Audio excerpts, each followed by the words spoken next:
Oh, my back is bothering me. Oh, good morning, everybody. Last night, Ember Days travels, and I'm still alive. Woo! I made it out. Holy crap, everybody. I gotta reveal some interesting information with you all. I'll wait for some people to join. Then I gotta go help my father with a fence. But my shaman's class will be this evening or later on tonight. If you missed the first class, that's fine. I still have them. I have it available for purchase in the archive, and these classes might be more expensive in the future. So if you want to catch the live class, or if you want the archive, they might not be available forever. This is information I've never talked about on the radio. I've never talked about in a podcast. I've never talked about on YouTube. This is hereditary shamanistic information passed down through ancestral memory, passed down through the blood, passed down through the Veya ceremonies, passed to us through elemental creatures linked to our DNA.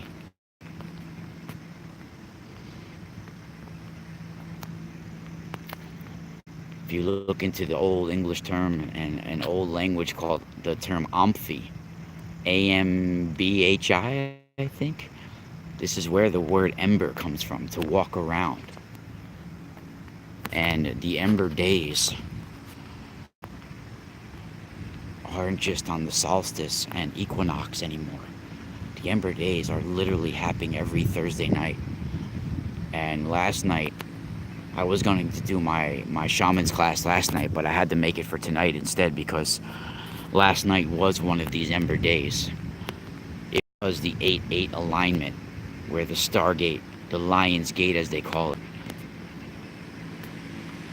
the veil is thin at this, from this time, from the end of the, what's it called that we were in? The retrograde. From the end of the retrograde that we just finished until, good morning, Jessica. How you doing, Jess? From the time retrograde ended, like a few days ago, I think it ended at the end of July, beginning of August. From that time till August 13th is a magical time within the Streghe underground, within the Benindante and Malandante lineages, leading up to August 13th, which is a powerful day for the Streghe. This is Diana's day. This is when Diana's mirror is opened. Now there will be worldwide rituals taking place on this day between the Benindante and the Malandale forces. And I'm going to share some of my dream travels, some of my Ember Day travels right now with you guys. And oh my God. So check out what this looks like right now. This is where I saw the green goblin the other day. The gray goblin, I mean. Look at how dark the forest looks behind the gateway. Now this gateway is a portal entrance. When you walk into this gateway, you're walking into a Fey realm. Time is altered. Now you see how it's a gateway entrance, right? When I did mushrooms when I was younger, more than 20 years ago now, I saw a screen, like a holographic screen almost, right in this opening here. And it was like information was going throughout it. It was like a holographic screen, like a computer screen almost, like a flat screen. And it was like all of these sort of like dull neon colors going across this. Like it was some sort of sacred technology, sacred gateway. Look at the darkness of the forest behind there too. It's like anything could be lurking behind there. Look at how it's just pitch black. You only can see about 30. Wow, I saw something moving there too. Now, the gray goblin that I caught that was following me around was right behind, peeking behind those white statues there. And you see there's no gray statue anywhere to be found.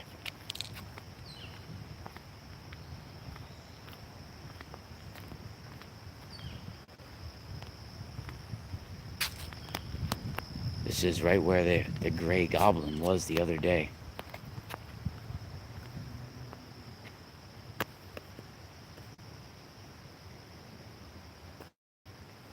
Fake creatures can appear as deer. You'll see one, and then the next thing you know, you'll look over and now there's a deer there. And they are standing right in the diagonal of where the gateways are.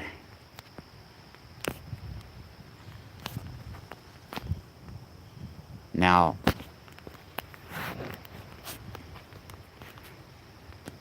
a few weeks ago, now, also too, before I get started, before I go a little bit deeper, you know, everybody knows about the myth. Well, it's not really a myth, but when somebody gets an image of a witch, right? A lot of times it's associated with a witch flying, especially on her broom, right? Well, put the broom aside for a moment. We can get back to that another time, because a broom is used in shamanistic activity as a tool. It could be a key that forms a bridge between one world and the next.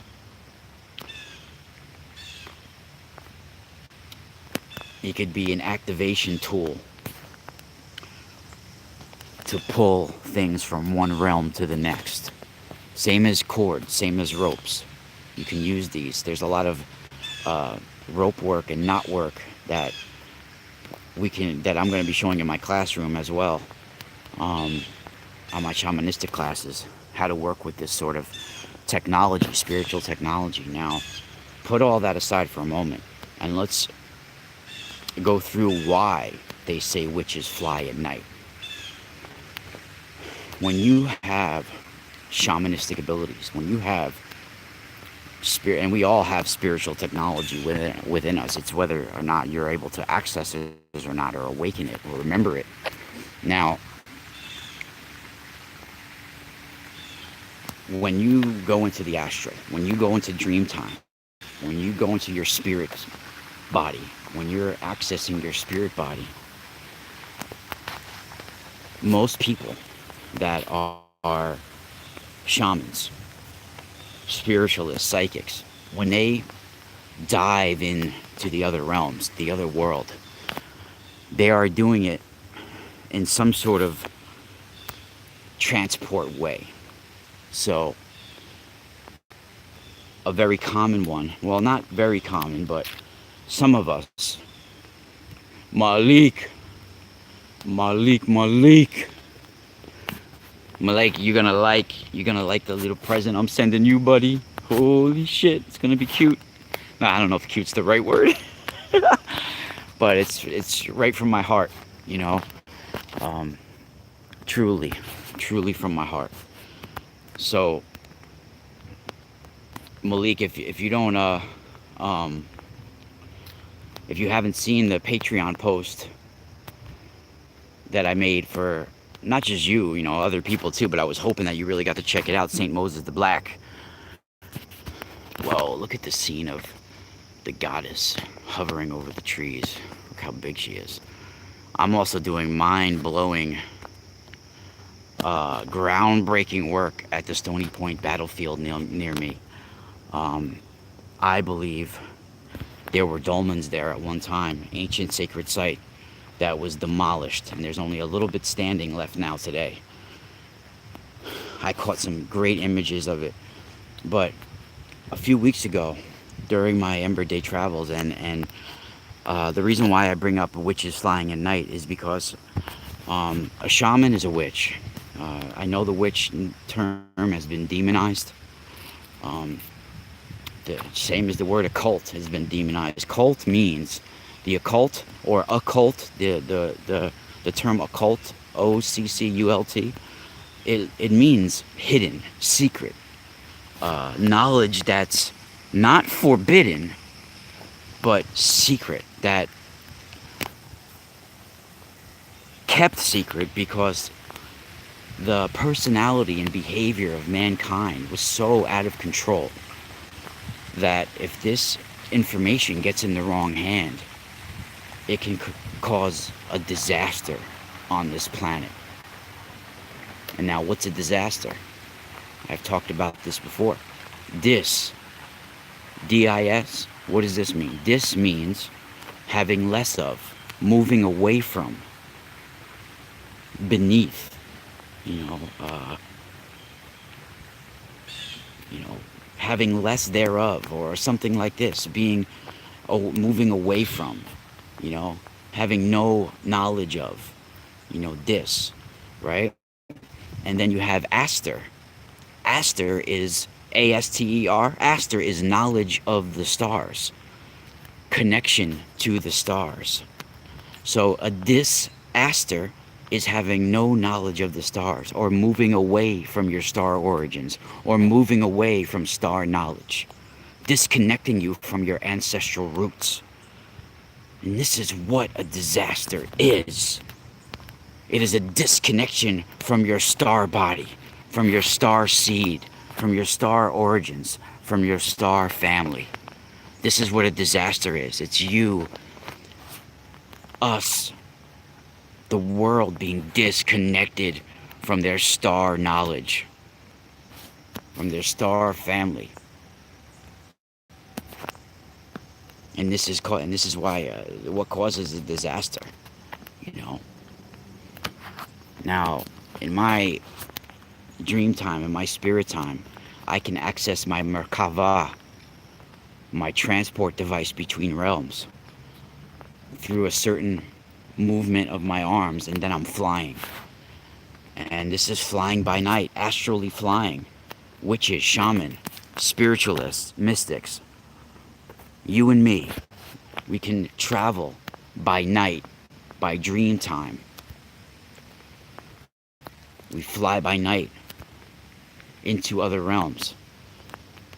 And this is one of my main capabilities in spirit time and dream time, is I fly.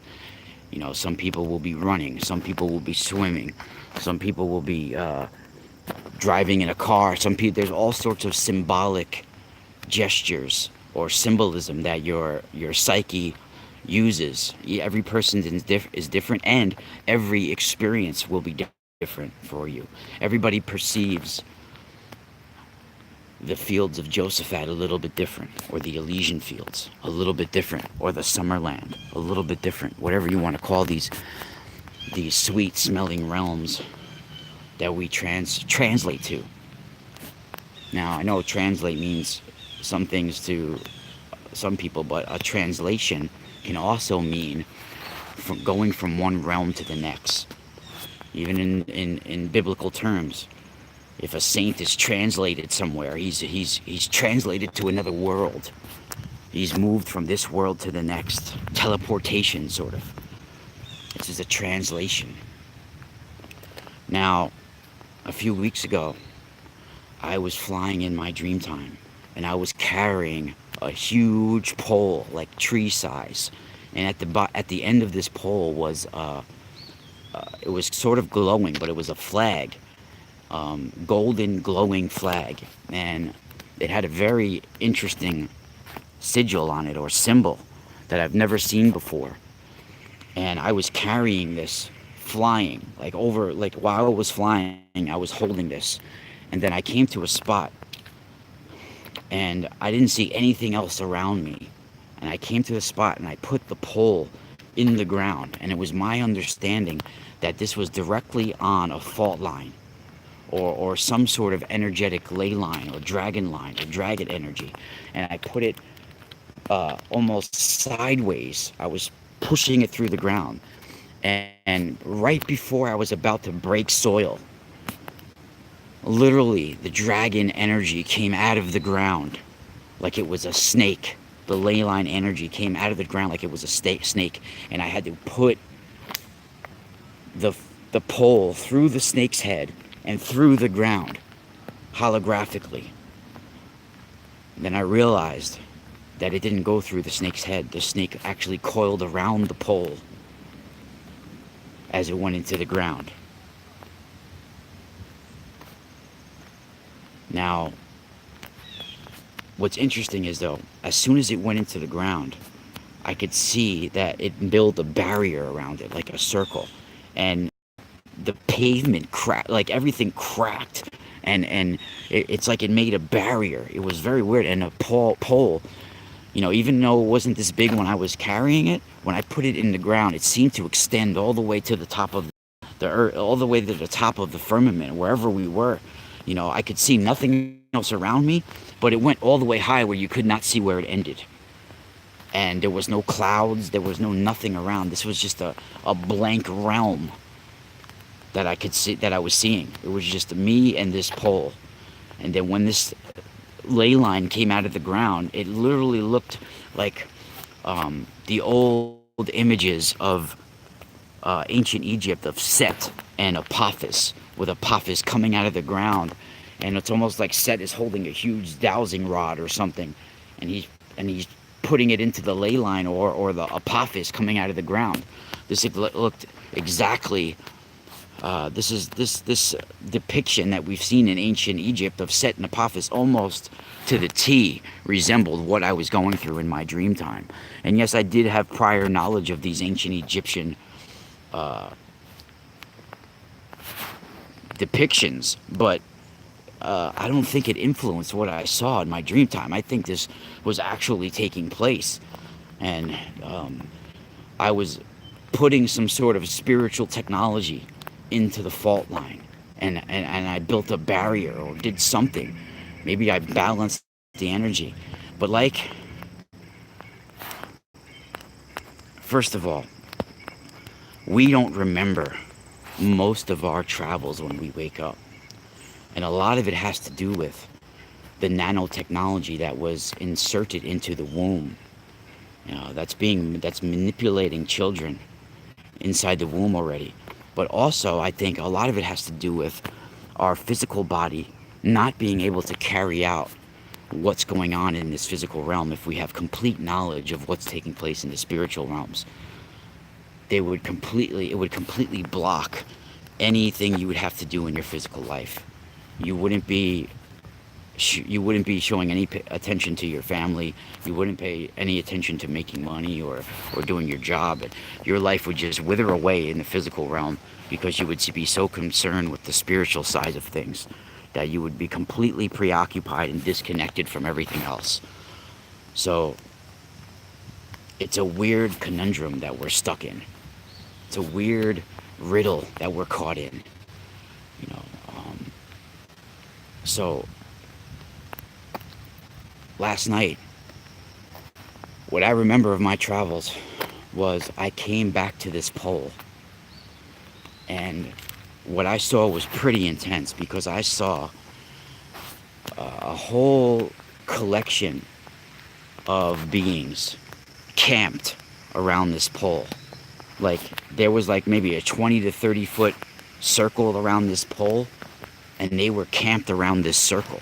Like, they couldn't cross the line to get to the pole, and they were camped out around this circle. And I don't know how to describe it, except that it looked like a mini village was being developed outside of this circle. Like, they were camping out there. Like, there were structures, there was tents, all sorts of living arrangements being put up around this pole.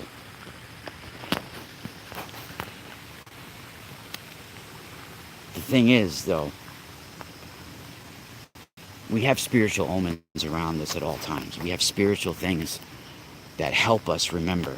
Spiritual omens, good or bad, that guide us that point us in the right direction. And it's up to us to figure the rest out and do the work.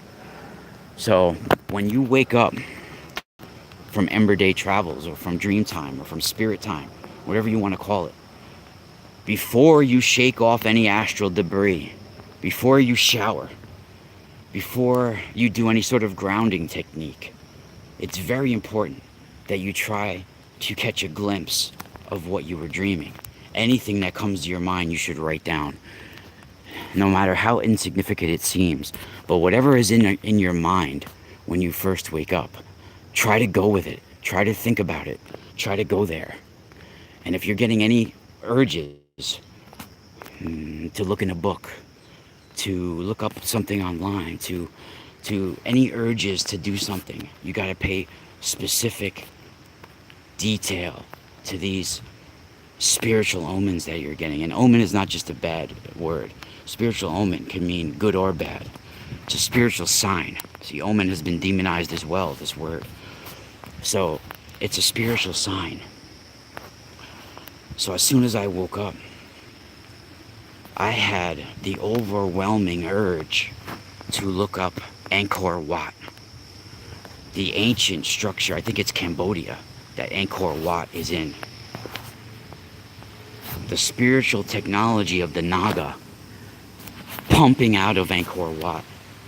Somehow, my astral travels, my Ember Day travels, that pull has to do with Angkor Wat. Now everybody, there's still time to join my class. It will be tonight. This is life-changing information that you can't put a price on. And it's really a steal.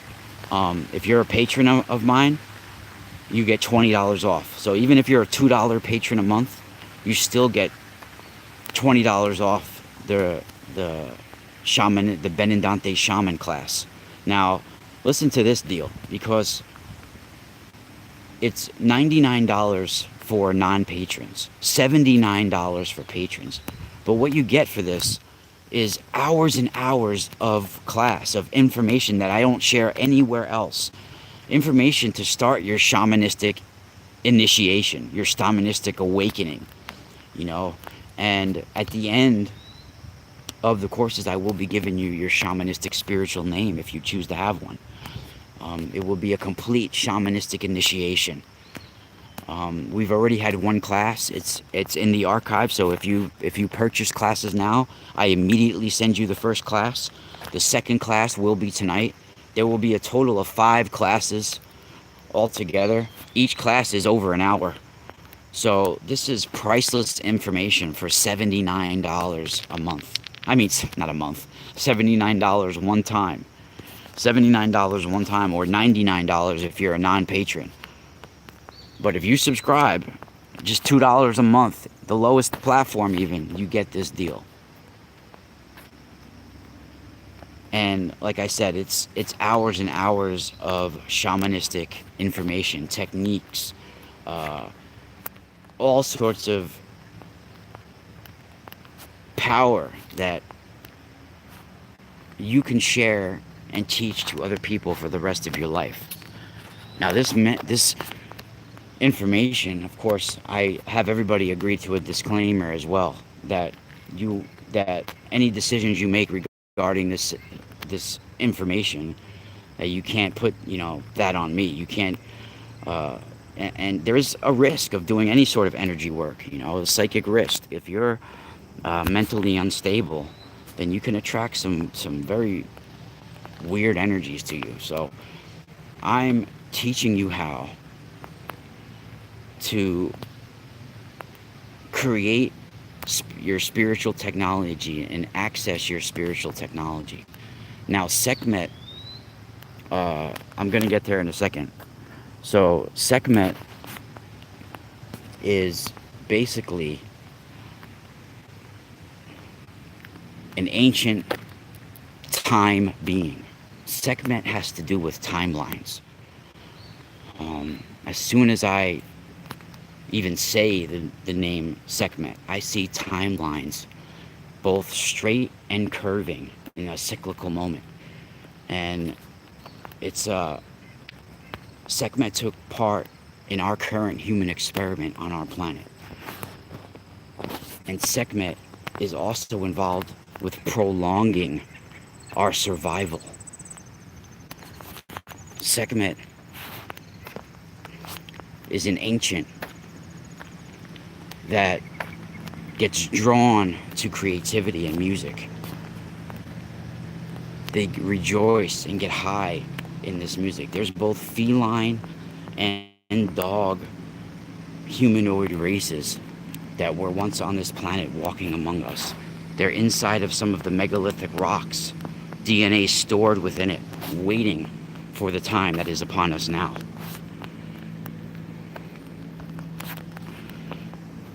And this current human experiment is almost at its completion. And Sekhmet is sort of like a Time Lord.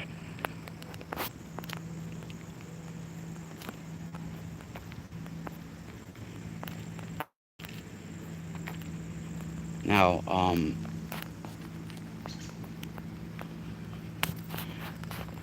we're going to get into this a little bit deeper later. I got to go help my father. Now, there's so much more I wanted to discuss about this. So much more. You guys got to listen to the voice of the wind. Listen to the spiritual omens around you at all times. It's guiding you. It's guided you to this chat room right here. It's guided you to my channel. You can find me at themysticalspiral.com and my Patreon. Join today. If you guys are listening and you're not a subscriber to my Patreon, it's literally $2 a month to join. I mean, there's higher platforms, but support me. By supporting me, you're helping thousands of people, literally. By me doing this for a living, by supporting me, the more you support, the more time I'm able to put into writing my books, providing information on my website, doing my radio shows, doing readings, getting product to sell. Yeah, I mean, if I had we need an actual place a better place to live. You know, we're all cramped in one room right now, 3 of us, and it's rough. So if I get a situation where I have my own office, and I have the right computer equipment to do my radio show and to do things like that, if I get set up a little bit better, oh my God, the kind of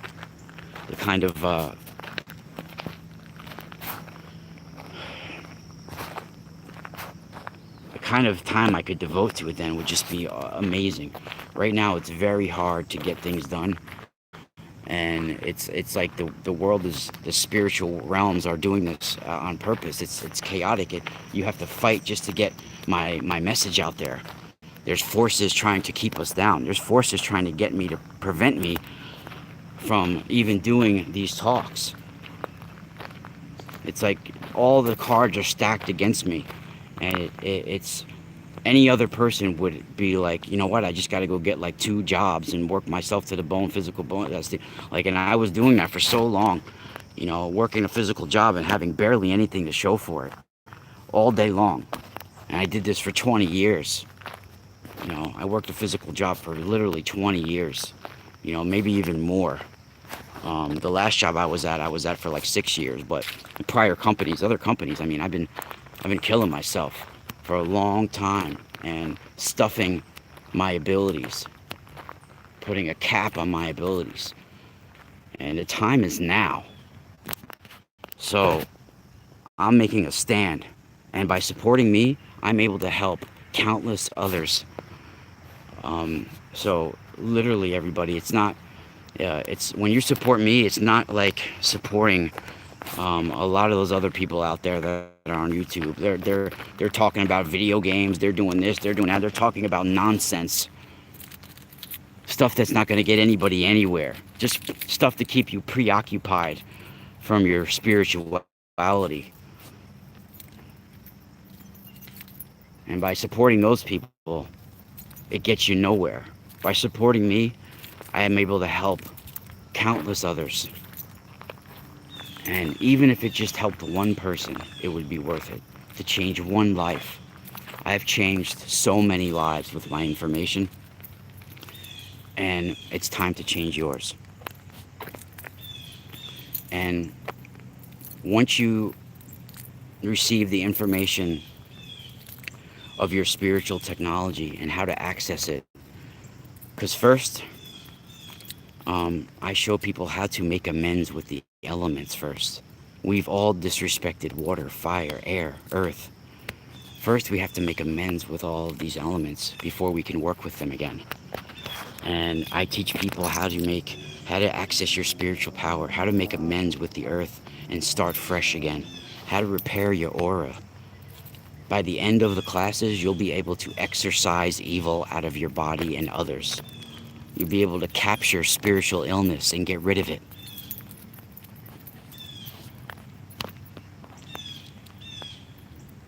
Don't miss out, everybody. I'll keep you guys posted on the time. I love you guys all, and Spiral out.